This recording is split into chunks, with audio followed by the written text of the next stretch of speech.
할렐루야. 오늘 또 수요일 아침에 기도로 하루를 시작하는 여러분 가운데 주님의 크신 사랑과 은혜가 함께 하시기를 축복합니다.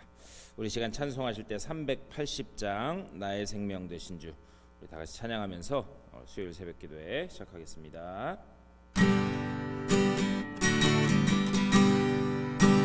나의 생명 되신 주 주님 앞에 나아갑니다.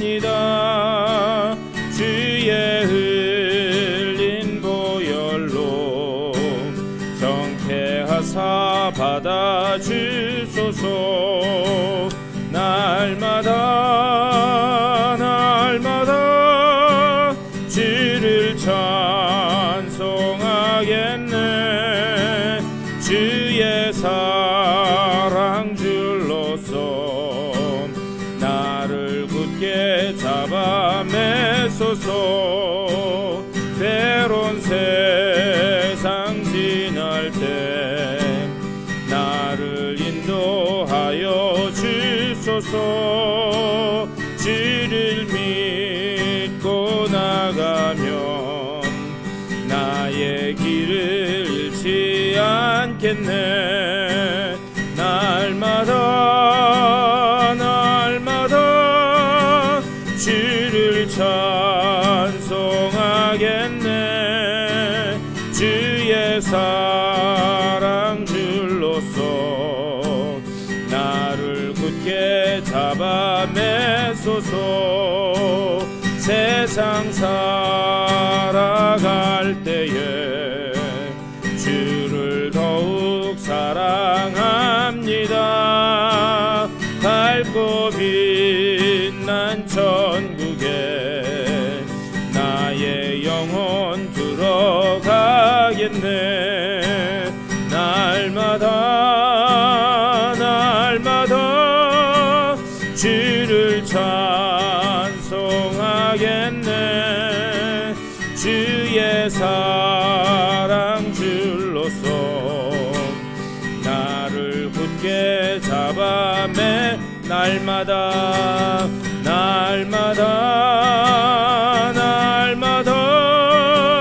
주를 찬송하겠네. 주의 사랑 줄로서 나를 굳게 잡아 매소서.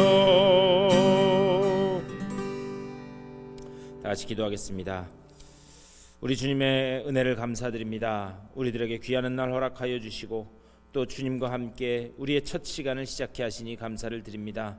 주님의 사랑의 줄로 우리를 묶어주고 계시는 줄 믿사오니 그 주님께서 이끄시는 대로 순종하며 나아가게 하여 주시고 주님께서 늘 우리에게 좋은 것 주시려고 하는 그 은혜 가운데서 하나님을 마음껏 찬양하는 복된 백성들로 다설 수 있도록 인도하여 주시옵소서. 오늘 이 아침에도 주님의 말씀을 나누면서 주님께서 주시는 놀라운 깨달음이 있게 하여 주시고 그 가운데 또 오늘 하루를 살아갈 수 있는 힘을 얻어 오늘 하루도 승리하는 귀한 날 될 수 있도록 복 내려 주시옵소서. 감사하고 우리 주 예수 그리스도의 이름으로 간절히 기도드리옵나이다. 아멘. 우리 다 같이 하나님의 말씀 보시겠습니다.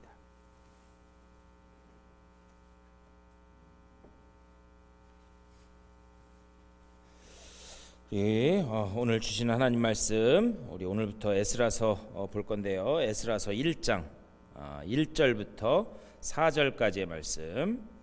우리 4절밖에 안 되니까 에스라서 1장 1절에서 4절까지 다 같이 한 목소리로 받들어 읽겠습니다.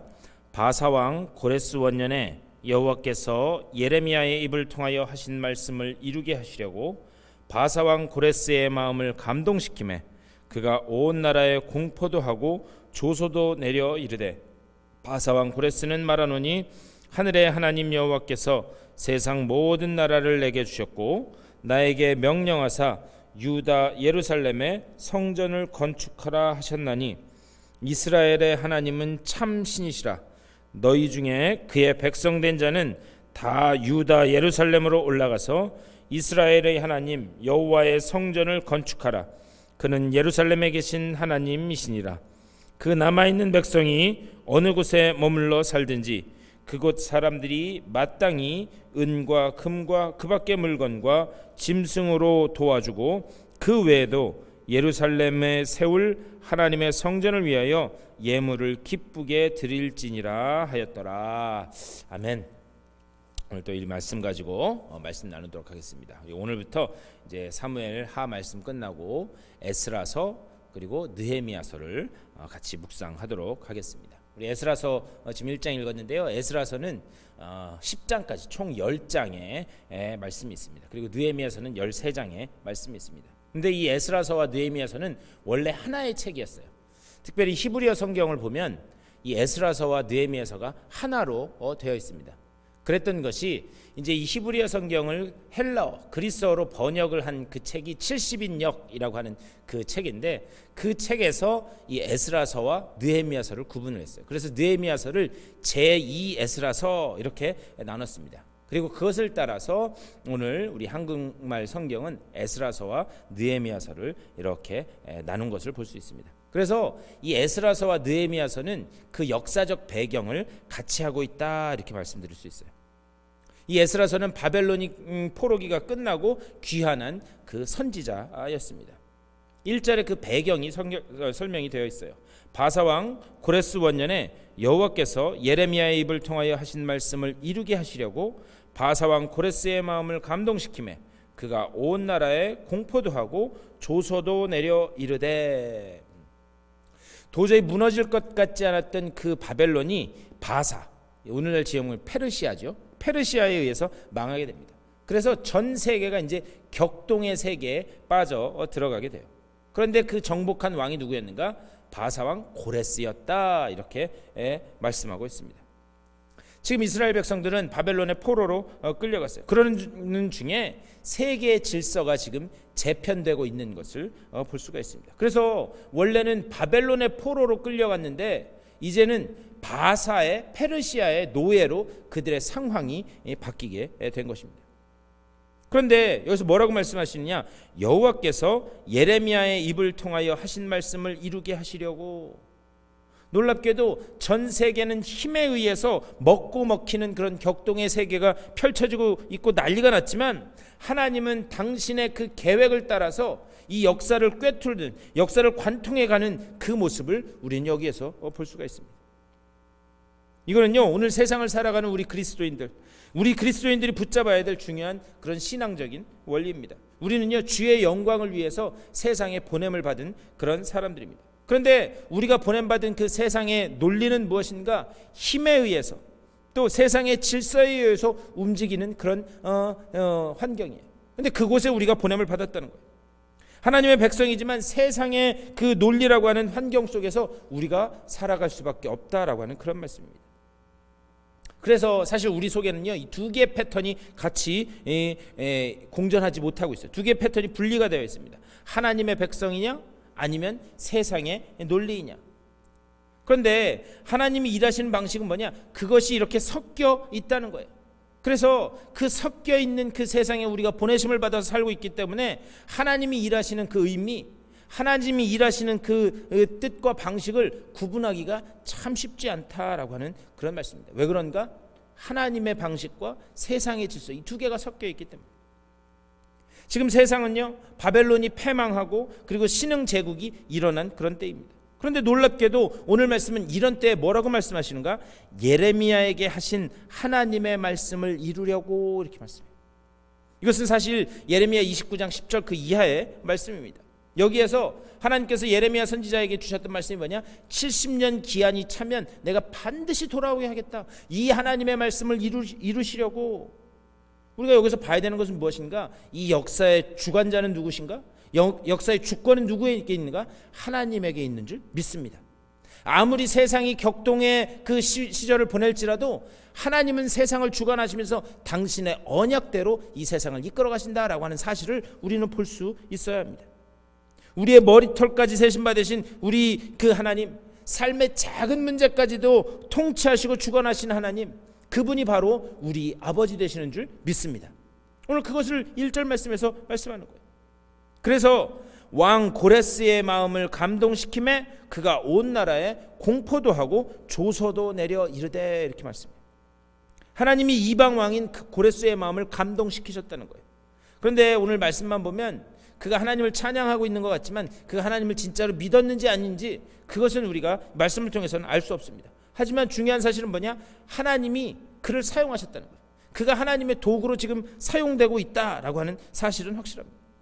그런데 그 조서의 내용이 무엇인가? 2절 말씀. 바사왕 고레스는 말하노니 하늘의 하나님 여호와께서 세상 모든 나라를 내게 주셨고 나에게 명령하사 유다 예루살렘의 성전을 건축하라 하셨나니. 지금 포로로 바벨론에 와 있는 백성들에게 다시 고향으로 돌아가라. 그리고 돌아가서 너희가 믿는 그 하나님의 성전을 다시 재건하라 라고 하는 그런 조서를 내립니다. 근데 한번 생각해 보셨으면 좋겠어요. 바사는 신흥 대강대국이었어요. 그리고 그 나라는 엄청난 크기의 그런 나라였습니다.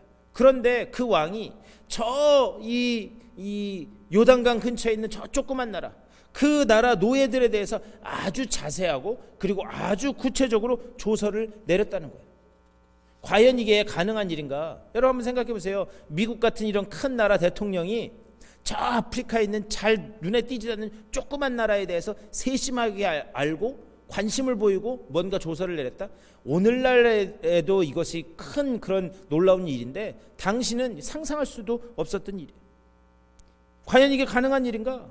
거기에 더해서 성전을 재건하라라고 하면서 뭐냐?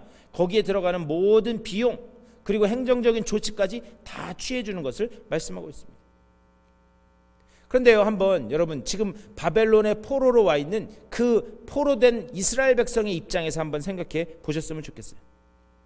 그들은요 그 땅에 70년이나 살고 있었습니다. 이제 완전히 그곳의 문화와 가치, 비록 그들이 노예 신분이긴 했지만 그들의 문화와 가치가 완전히 바벨론에 완전히 녹아진 그런 상태였을 것입니다. 우리도요 미국에 10년만 살아도 미국 문화에 이렇게 익숙해져 있는데 자그마치 70년을 그렇게 살았다라는 거예요.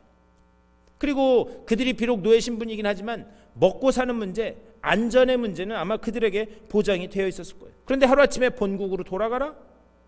아마 그 이야기를 들은 바벨론에 있는 포로된 이스라엘 백성은 뜬금없는 그런 소식으로 여겼을 것입니다. 거기에 더해서 한 가지 더 안타까운 소식은 뭐냐? 고향에서 온 소식들을 계속해서 들었어요. 그런데 그 고향 땅 예루살렘 어떻게 됐는가? 성벽도 다 회파되고 성전도 완전히 회파돼서 완전히 아무것도 남지 않은 그런 땅이다라고 하는 그런 이야기를 들었을 것입니다. 그리고 그 이야기를 모든 사람들이 알고 있었어요. 그러니 돌아갈 그런 마음이, 고생길이 훤한데 돌아갈 마음이 그들에게 선뜻 들었겠는가라는 그런 말씀입니다. 그런데 5절에서 이렇게 말씀해요. 이에 유다와 베냐민 족장들과 제사장들과 레위 사람들과 그 마음이 하나님께 감동을 받고 올라가서 예루살렘에 여호와의 성전을 건축하고자 하는 자가 다 일어나니. 우리 하나님 어떤 분이냐? 우리 하나님은요 억지로 등 떠밀어서 뭐 일을 하시는 분이 아니에요. 우리 하나님은 굉장히 합리적이고 그리고 매우 논리적인 그런 분이세요. 한번 생각해 보셨으면 좋겠어요. 고레스 왕이 일어나서 하나님의 감동으로 너희들 다 돌아가라 라고 했는데 만약에 포로된 그 이스라엘 백성들의 마음이 동하지 않았다면 그게 일이 됐겠습니까? 하나님은 어떻게 하는가? 그 포로된 이스라엘 백성들의 마음도 감동시켜서 바꾸셨다는 거예요. 근데 한번 생각해 보셨으면 좋겠어요. 지금 이 격동의 세계에서 실질적으로 이득을 보게 될 사람들이 누구인가? 그들은 바로 이스라엘 사람들, 이스라엘 포로들이에요. 비록 지금 당장은 그 의미를 알지는 못하지만 그렇지만 그들이 고향으로 돌아가서 분명히 그들의 신앙이 회복될 것이다 라고 하는 그 하나님의 의도가 지금 여기에서 드러나고 있다라는 그런 말씀입니다. 그래서 1절에서 이 모든 격동의 역사 속에서 예레미야에게 말씀하신 하나님의 뜻을 이루기 위해서다라고 그렇게 말씀하는 거예요. 다시 말하면 지금 전 세계적으로 혼란스러운 이 격동기 속에서 하나님은 당신의 백성들이 무엇을 보기를 원하시는가? 오늘날 우리도 마찬가지예요. 지금 세상이 급변하고 경제적으로 어렵고 하는 이러한 급변하는 세상 속에서 우리가 뭘 보기를 원하시는가? 하나님의 경영에 눈이 열려지는 것을 원하시는 줄 믿습니다. 하나님의 경영에 눈이 열려지는 것을 하나님이 원하시는 거예요. 역사의 주권자는 누구신가? 우리 아버지 되시는 하나님이신 줄 믿습니다. 여러분 요셉의 삶을 한번 보셨으면 좋겠어요. 그가요 그 개인적인 인간사를 보면 굉장히 고생이 많았습니다. 그리고 결국에는 대제국 애굽의 국무총리로 성공적인 그 인생을 마치게 돼요. 그런데 단순히 이것이 요셉의 그런 어떤 인생의 성공 스토리, 그것을 이야기하고 있는 게 아니에요. 대신에 요셉은 자기 앞에 조아린 그 형들의 모습을 보면서 그때서야 깨닫게 됩니다. 하나님이 하신 일이었구나. 하나님이 하신 일이었구나. 그게 깨달아지자 그의 입술을 통해서 하나님이 하셨습니다, 여호와께서 하신 일입니다 라고 하는 그 고백이 터져 나오게 됩니다. 하나님의 경영에 눈이 열려진 거예요. 다만 부탁드리기는 지금 이 고단한 일상 속에서 하나님의 주권적인 그 손길을 보실 수 있는 여러분 다 되시기를 주님의 이름으로 간절히 축원합니다. 우리 하나님 어떤 분이신가? 우리 하나님은 한 번 약속하신 것은 반드시 성취하시는 하나님이신 줄 믿습니다. 우리가 그것을 봐야 돼요. 그래서 예레미야에게 하셨던 그 하나님의 약속, 너희를 향한 나의 생각을 내가 아나니 평안이요 재앙이 아니니라, 너희에게 미래와 소망을 주는 것이 내 뜻이고 내 의지다 라고 하나님은 우리에게 약속하고 계시는 줄 믿습니다. 이 약속을 따라서 하나님은 이스라엘 백성이 다시 돌아오도록 하시는 거예요. 이것은 우리를 구원하시기 위한 하나님의 열심, 그것이 기초가 되는 것인 줄 믿습니다. 오늘 하루도 살아가실 때에 하나님, 우리를 구원하시고 언약을 성취하시기 위한 하나님의 그 열심, 내가 그 열심을 내가 의지하고 하나님께서 약속하신 바 그 길로만 순종하며 나아가는 내가 되게 하여 주시옵소서. 이렇게 기도하심으로 오늘 하루도 주님의 은혜 안에서 승리를 맛보시는 여러분 다 되시기를 주님의 이름으로 간절히 축원합니다. 다 같이 기도하겠습니다. 우리 이 시간 기도하실 때 하나님의 경영에 눈이 열려지길 원하오니 내 영의 눈을 열어 주시옵소서. 나의 고단한 일상 속에서 하나님의 주권적 손길을 볼 수 있도록 인도하여 주시옵소서. 분명히 약속하신 바 너희를 향한 내 생각을 너희에게 이야기한다 말씀하시면서 평안이다, 미래와 소망을 주는 것이다 약속하신 그 언약이 우리 삶 속에서 그대로 이루어질 수 있도록 복내려 주시옵소서. 기도하시고 또 아픈 분들을 위해서 교회의 어떤 그 미래의 문제들을 놓고 또 출타하신 분, 주변에 기도가 필요한 분들을 위해서 기도하시고 삶의 자리로 돌아가시도록 하겠습니다. 다 같이 기도하겠습니다.